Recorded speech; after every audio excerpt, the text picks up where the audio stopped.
Bonjour, je vais vous faire l'application du théorème du noyau pour la résolution complète des graphes hexagonaux pour la 3,1, 5,2, 7,3 coloration. Bon, donc vous avez vu précédemment le théorème du noyau et les différentes structures.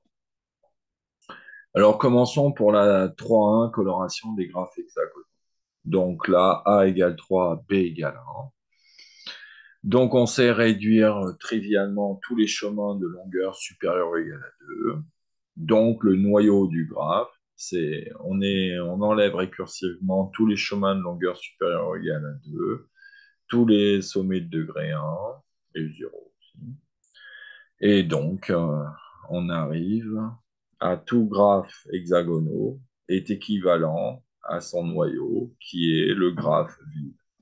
Bon, on réduit tout. Si on enlève tous les chemins de longueur 2, plus les sommets de degré 1 et 0, on réduit tout.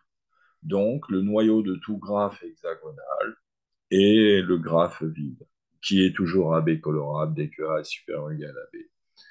Donc, par équivalence du terme du noyau, on démontre que tous les graphes hexagonaux sont 3 à 1 colorables.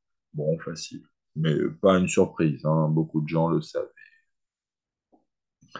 Maintenant, on passe au théorème de Frédéric Havet, qui avait résolu la première fois la 5,2 et la 7,3.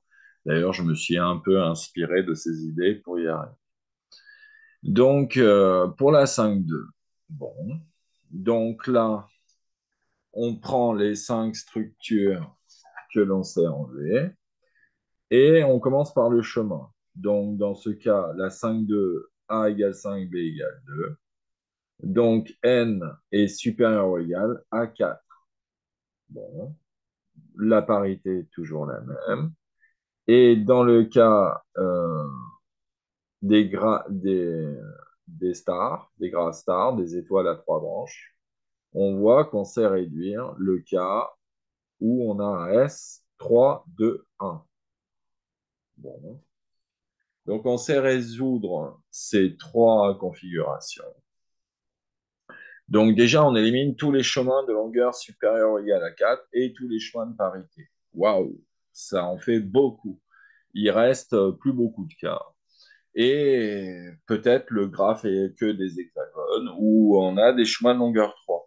Et ben on les résout avec le graphe S3 de 1 parce qu'on a toujours minimum une structure S3 de 1 dans un graphe où il ne reste plus que des sommets, que des longueurs 3 ou plus.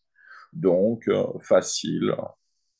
Donc, on réduit tout graphe quelconque à son noyau qui est l'ensemble vide. Donc, tout graphe hexagonaux et 5 de colorant.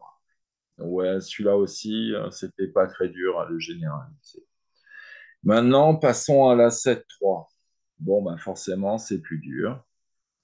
Donc, la 7,3, il nous faut forcément plus de configuration.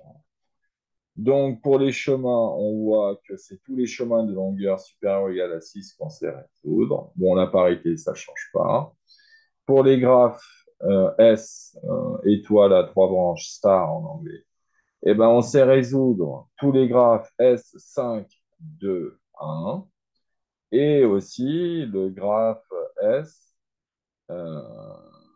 4, 2, 2 et 3, 3, 3, ce qui peut être utile.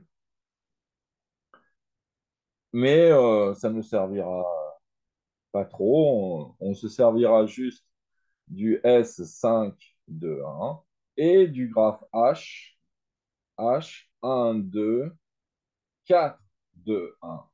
Et ça nous suffit pour démontrer la 7,3 coloration. Grâce à l'idée de Fred Havet, qui est de partir d'une coupure, c'est-à-dire un sommet de degré 3, le plus en haut à gauche et d'une certaine configuration.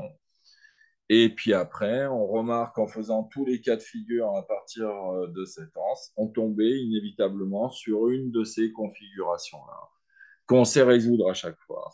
Donc en fait, on réduit totalement le graphe pour le noyau pour la 7,3 coloration. Donc encore une fois,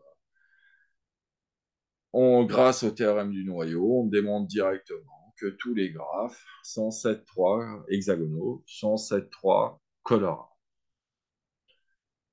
Donc, on a résolu tous les cas 3,1, 5,2, 7,3 par application du même théorème du noyau en augmentant mon niveau de résolution des configurations à chaque fois. Et maintenant, il nous reste le clou du spectacle, la 9,4 coloration.